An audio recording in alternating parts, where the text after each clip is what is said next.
professeur malagasy moa nanana ny maizy azy tamin'izany fotoana izany ary mampalahelo amin'izao fotoana izao fa tsy misy tsony zany professeur tena hoe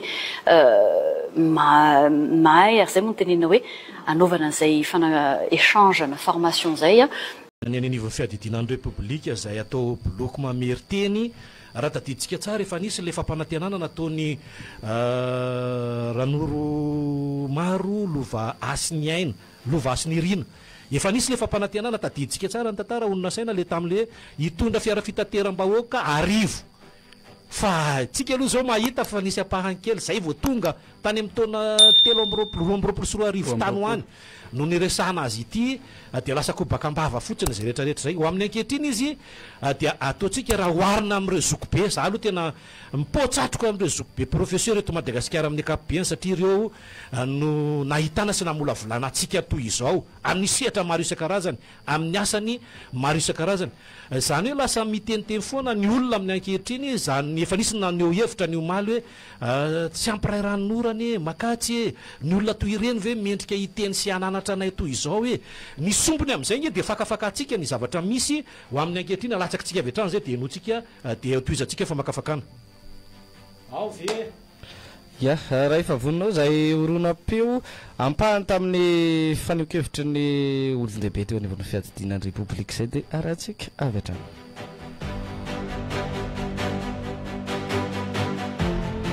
ny fanakalozana mahakasika ny professeur malagasy moa nanana ny maizy azy tamin'izany fotoana izany ary mampalahelo amin'izao fotoana izao fa tsy misy tsony zany professeur tena hoe mahay ary zay moa tenena hoe anaovana an'izay échange na formation zay professeur malagasy moa nanana ny maizy azy tamin'izany fotoana izany ary mampalahelo amin'izao fotoana izao fa tsy misy tsony zany professeur tena hoe mahay mampalahelo amin'izao fotoana izao fa tsy misy tsony zany professeur tena hoe mahay tsy misy tsony zany professeur tena hoe mahay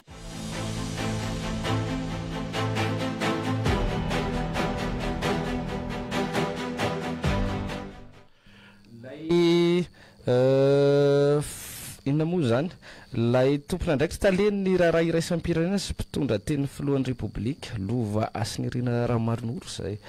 ranoro maro zay faneokevitrana raha tsika teo zay maritro ny zavatra misy toy ireny anisan'ny raha itsika dimy eto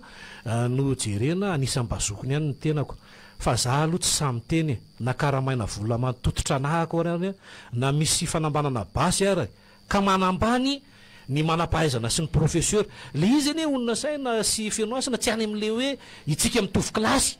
fa le faratapony mihitsiny no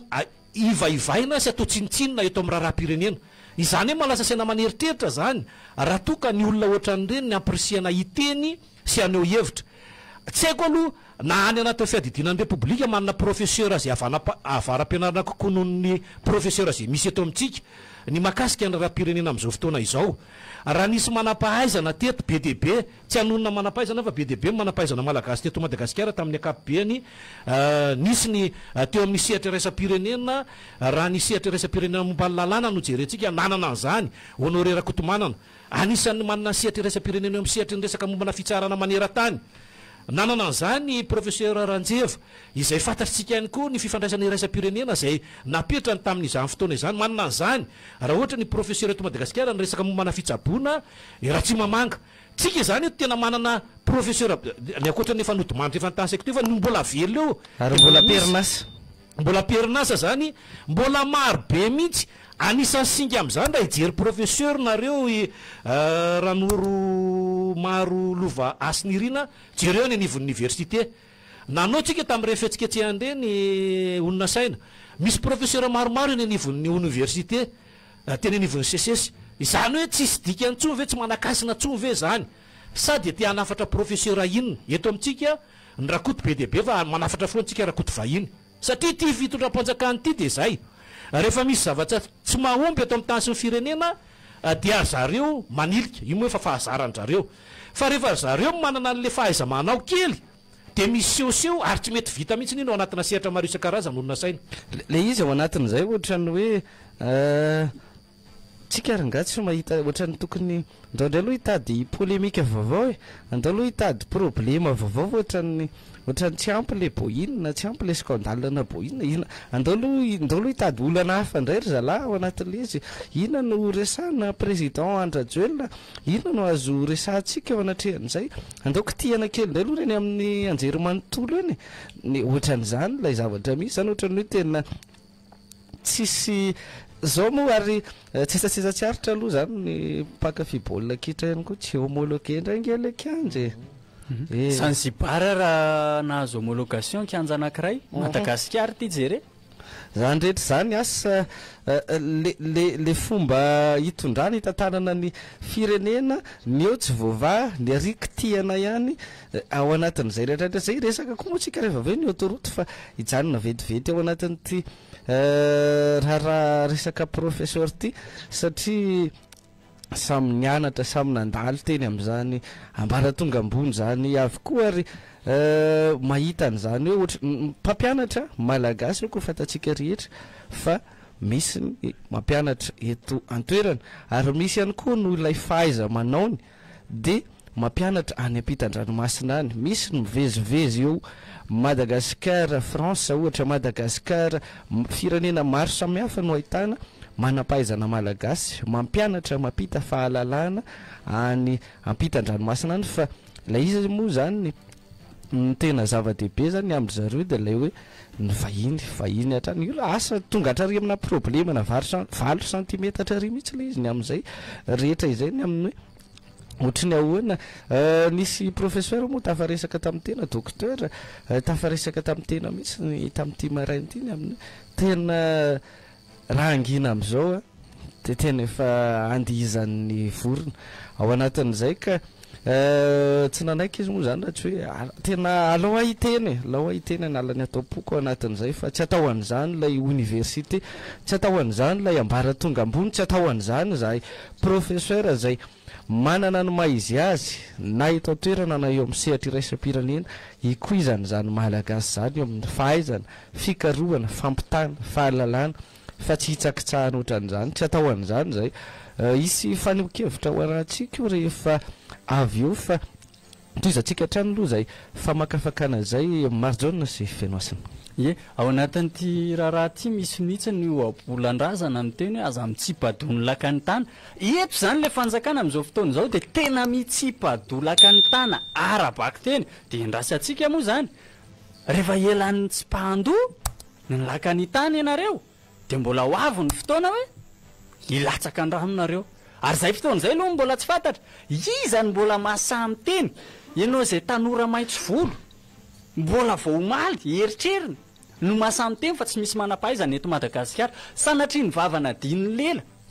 ho pareny ve zany sa daka tsy hita maso ho amin'ireo professeur eto Madagasikara de sahanao no miteny tsy ampiambambany ndao aloha olona saina rehefa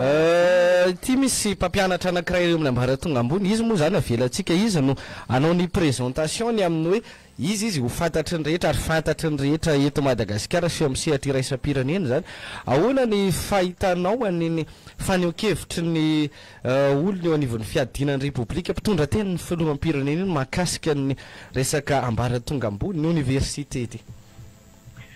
miarabany mpianikolo radio moa am'izao maraigny zao na ino marina ny tenanay tsy iza moa zany fa lainy Denis Alexandre mpampianatra pikaroka momba ny tantara eny amin'ny Anjerimanontolo Antananarivo université d'Antananarivo somary tsy mahagaga ngamba ny faneho-kevitra ohatr'ireny zay tena marina satria efa tena dinihana anie le izy de zao hoe manana ny politika ny fanjakana ary zay politika zay any tiany ampiarina eto mikasika ny ataontsika hoe fampandrosoana ny fampianarana ambony ary mba tonga n'ilay politika afaka ho ampiarina tsy maintsy mitady hevitra izy hoe inona no etika ho tenenitsika mba ahafahantsika manao an'izay politika itsika zay satria maninona miteny an'izany izy tsy mahagaga le izy satria araka mifandinihako azy le olona ny tena io zavatra miteneny io de tsy olona mahafantatra ny atao hoe tontolo ny fampianarana ambony eto Madagasikara zay ro zavatra anankiray mazava tsara satria nefa derevana le ro atao hoe mpampianatra ito amin'ny Andriamantolo eto Madagasikara dia tsotra ny akamaroan'izy ireo a mivoaka tarimorina ataontsika hoe Andriamantolo izay anafarana ilay mpampianatra teneniny io mpanolontsaina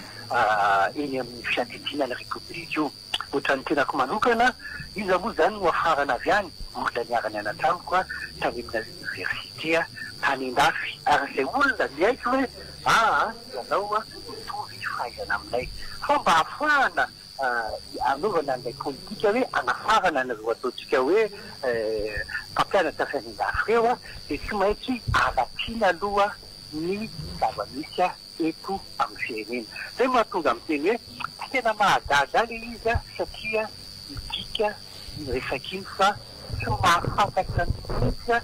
ny atao hoe tontolo ny fampianarana ambony eto Madagasikara raha io ramatoa miteny fa tsy manana mpampianatra manana mahiazy iny Madagasikara sady tsy fa ny akamaroany mpampianatra iny amin'ny université eny ngamba mahafarana teny ny akamaroany fa PDB no mampianatra any amina université any andafy. Raha ny tenako manokana ohatra dia afaka miteny hoe anisan'ny mikaroka ao amin'ny université any Paris au Sorbonne ny tenako. Ahoana hoana ny kely au Sorbonne ho mikaroka ao amin'ny zareo raha ohatra ka tsy manana fahaiza-manao mifanaraka amin'ny akory. Zay somary mahagaga hoe rehefa mpitondra fanjakana ianao ka manana politika enga anefa zavatra hoe ampandrosoana amin'ny université marina ny apetraka ao fa tsy mamorona satria tena zay le izy mamorona zavatra tsy misy ianao mba iforcena ny ampiarana ilay fanapa-kevitra izay ianao ihany no nanapa-kevitra tamin'ny io zavatra io. Amiko manokana fanambaniana tanteraka ny mpikaroka malagasy sy ny mpampianatra malagasy ny zava-misy ary tsy mahagaga le izy satria olona tsy mahafantatra akory ny atao hoe tontolo ny fampianarana no miteny azy. Ia ankasitrahana ny fanekevitry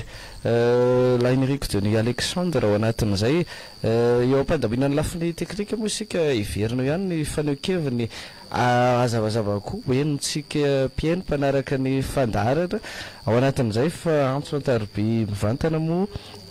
izy io no averintsika eo ny fanekevitra rehefa aveny amin'ny ohatra ny ahoana ny réaction zany mpampianatra eny amin'ny ambaratonga ambony zany fa raha fitinina zany zay fanekevitra izay satria somary ratsiratsy ny fifandraisana. Ie le izy karazany tony hoe manao antso-jay miteniteny foana tsy mahafantatra ny zava-misy amin'ny fampianarana eto Madagasikara. Ataony ahoana moa ny ahafantatra ny fampianarana eto Madagasikara sy ny lanjan'ny mpampianatra eto Madagasikara raha toka ny fampianarana atao atsirambina. Raha iresaka kely tsika mahakasika ny hoe reo professeur reo nisy any eny ray aman-dreny mpitarika teo anivon'ny seray na ny sehatry ny ray aman-dreny tao anatin'izany ohatra ny pasteur Randremy Sata Roger tao anatin'izany ny général Ramakavily Désiré tao anatin'izany ihany koa professeur Ranjeva BDP tao anatin'izany fa mba inona moa ny raisy ny fanjakana rehefa niteny reo ray aman-dreny sady manama izy azy eto anivon'ny fireneny reto midika koa ve zany sady fotaka ny tsisy ilaivana azy ihany koa ve zany ny akademisianina ny mpikaroka tantara ihany koa ny mpahay tantara eto Madagasikara no tema samy teniteny foana tahaka zany ny solombavan'ny filoham-pirenena solombavan'ny filoham-pirenena hoy ary matoa ianao miteny dia ny hevitro ny filoham-pirenena zay no resahanao dika zany ny any amin'ny lohany mihitsy ve zany nareo amin'ny lohany eo ve zany tefa tsy manisy ajany tsony ny ray aman-dreny ankehitriny. Andeo nge iverenantsika fa tany amin'ny volana oktobra 2024 ane no efa niresahan'ny professeur Raymond Ranjeva mialatsiny manonona anarana ao anatin'ity raharaha ty nefa nolazainy fa hoe marary amin'ny lafiny maro Madagasikara ka ilaina fanasitrana. Dia satria ve miteny marary ny malagasy i Madagasikara ireo professeur reo dia tsy noenonareo tamin'izany fotoana izany dia lazainareo ataonareo safi-pianantsana fa tsy mahay ianareo no midy sy mikatotrano tsy mahita fa tsoron-drindrina efatra dia lazainareo fa tsy misy manam-pahaizana eto Madagasikara. Ia, miaraka amintsika moa i Denis Alexandre ao anatin'izay. Ahoana zany raha tsorina izy ity, endrika fanambaniana ve zany izy ity sa inona no andikanareo mpampianatra pikaroka azy zay? Fijeriko azy endriky ny tsy fahalalana indray hoe fampandrosoana le izy ny tena mariny. Io ny ny fampandrosoana rehetrarehetra tsy handeha raha tsy miainga avy any fotsiny. Zany hoe mila mijery akaiky ny vahoaka ianao sy ny zavatra mahamaika ny vahoaka sy ny zavatra tadiavin'ny vahoaka. Fijeriko azy hoe diso mihitsy ilay atao hoe fampandrosoana raha olona ohatra ny olona miteny iny no dinihana. Ino ny atao hoe fampandrosoana? Ny fampinaovana ny Madagasikara toy ny any Amerika ve? Satria izay no malaza. Toatirensika angamba reny hoe Tamatave atao ohatran'ny any Ambatondrazaka atao ohatran'ny Paris, asina teleferika ny eto. Ny fanontaniana mipetraka hoe tena mamaly marina ve ny filan'ny vahoaka no fametahana foto-kasa ohatr'ireny. Sa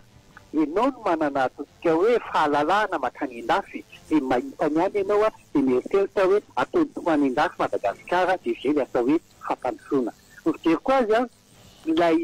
endrika ny atao hoe fampandrosoana mihitsy ny olana. Ohatra misy olona izay mitantana firenena, izay manana andraikitra ambony eto amin'ny firenena, sy mahatakatra mihitsy hoe ny Malagasy anie sy Madagasikara no entina ampandrosoana.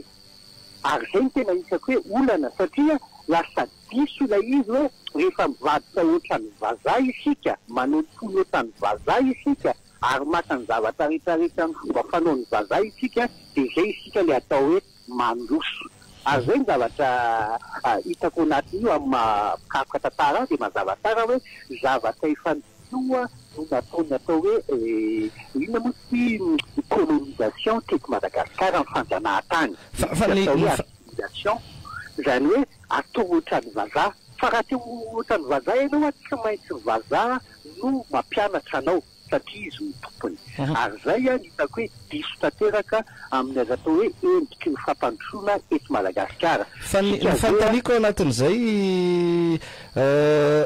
lay mpampianatra pikaroka ianareo mpampita ny fahalalana ve manao ahoana sao dia ianao rery no mifantatra maneran-tany, fantatra any amin'ny université any ampitan-dranomasina sa maro ny mpampianatra malagasy ve mety mampianatra mifandray reconnu international? Mba ahitana azy satria raha hoe any amin'ny zavatra tsy haiko izy vitana irana ao amin'ny efapo misy raika amin'ny folo zay no mpampianatra ao, ary amin'izay raika amin'ny folo zay indray mandeha farafakeliny ao anatin'ny taona no makany an-dafy satria mahazo invitation any an-dafy hiresaka mikasika ny atao hoe inona moa tsy tenenako an'izany miresaka zavatra anankiray izay eritreretin'ireo olona any an-dafy université any an-dafy kapa any an-dafy ny malagasy io no mafy azy ka tonga avy ianareo hiresaka an'izay voka-pikaroana nataonareo izay. Zany hoe zany zavatra tena hoe hitako hoe makarafo eto amin'ity firenena ity dia hoe ny any an-dafy le vazaha tena hoe andrandraina fitenenina fa mahay indray no manafatra ny malagasy tonga avy aty mba mizara ny fahaizanareo. Ny vazaha indray no manome karazany ataontsika hoe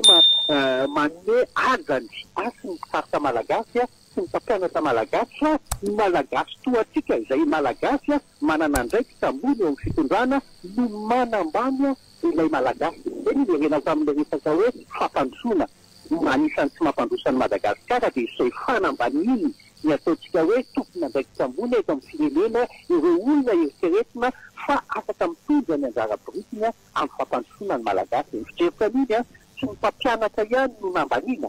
fa ny malagasy amin'ny ankapobeny. Rehefa zavatra vita malagasy zany hoe dia ratsy. Eny taditsika tsara misy fotoana teto rehefa vita gasy dia mauvaise qualité ny anarany. Fa rehefa ohatra ka made in France, made in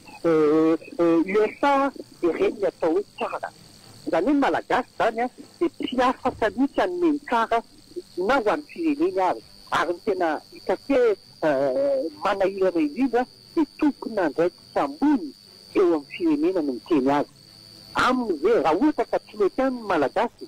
fa eritreretiny fa tsy mahay ninina, eritreretiny fa tsy afaka hitondra fampandrosoana tsisy manakana azy na mitsely ary a hiala eto Madagasikara ary andeho any an-dasany e. Fa matoa izay mampianatra eto Madagasikara, manao izay mety eto Madagasikara satria firenena ity ary tianay a mba handosy ary mitondra ny anjara birikinay ho amin'ny firenena. Fa mijeriko azy hoe inona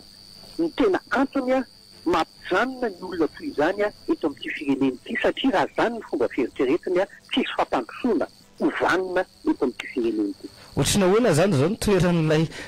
mpianatra zany satria maheno an'ireny zany nataon'ilay mpitondra eto amin'ny firenena nefa nireo mpampianatra manodidina azy 100 malagasy ao anatin'izay. Hitanao mazava tsara zany raha manontany nareo be dia be anie malagasy amin'izao fotoana izao ka mahita lalana dia miala eto amin'ilay firenena. Nefa tadio indrindra ny tanora nefa ireo tanora ireo a no fanohatra lehibe entina fampandrosoana ny firenena. Maninona izy ny miala eto satria na mpitondra fasatasany amin'ireo mpitondra ny firenena ary a sy matoky akory a ny mpiray tandavana aminy amin'ny fampandrosoana nyity firenena ity. Za manokana raha zany mpianatra somary tia ihany a hoe ahoana moa zany efa mpitondra ambony a no miteny a fa tsy mahay a ireo olona mampianatra tsy mahay a ny université enarako. Mazava tsara lasa izy mahita angamba reny be dia be makany Allemagne, makany Europa, makany zay koa angamba nahitantsika hoe maninona ny zanaky ny mpitondra no tsy mianatra eto Madagasikara fa mianatra any an-dafy. Olana nefa zanaka malagasy tsy manana an'ilay ataontsika hoe eto manana andehanatra any an-dafy. Ny tena marina tsy hoe ny any an-dafy no tena zava-dehibe tena mahay fa ny tena marina dia tsy fanomezan'ny mpitondra sasasasany ny asiny atao hoe mpikaroka sy ny asiny mpampianatra eto amin'ny firenena isika. Io ilay zavatra tsotra be. Maninona moa resaka heure complémentaire ny resahatsika ireo mpampianatra vacataire eny amin'ny Andriamanitoa. Maninona ny 5 taona aoriana vao omena azy ilay atao hoe heure complémentaire izay asana foana. Mazava tsara fa tsy fanomezana asiny ny atao hoe fampianarana, fanomezana asiny ny atao hoe mpampianatra eto Madagasikara. Ny tena marina ny fanjakana na safatsakany amin'ny fanjakana ny tsy mijery akaiky ny olona ny université, tsy mijery akaiky ny olona ny mpampianatra fa manilika ndraikitra ka mahatonga azy ireo eritseritra fa hoe rehefa malagasy zany ny mpampianatra, rehefa malagasy ilay atao hoe université dia tsy mahay milina fa mila ny vazaha isika vo ampiakatra ny kalitaon'ny fampianarana. Zavatra efa nisy zany tamin'ny ataontsika hoe fanjanahantany. Zany ny tena zavatra mipetrahan'ny atao hoe fanjanahantany. Fiteny azy tamin'izany fotoana zany dia ilay atao hoe mission civilisatrice. Zany hoe mila vazaha isika mba anova ny zava-misy eto amin'ny firenena satria ary alohan'ny malagasy toy ny vazaha fa raha tsy mivadika vazaha isika dia tsy afaka androso ny misy. Ary zay hitako hoe polotona takorinany fahaleovan-tena hoe mbola nisy malagasy any mieritreritra ty ireo voanjo vazaha tamin'ny andro ny fanjanahantany nefa ireo malagasy ireo ao anatiny andraiky tambony amin'ny fitantanana ny firenena. Ny zavatra raha kitsoko ny zavatra teneniko raha mbola olona ohatra ilay olona ny tenany zavatra iny mijanona ao anatin'ny fanapahan-kevitra ampandrosoana ny firenena efa nikizy ihany eritreritra hoe indray andro any androso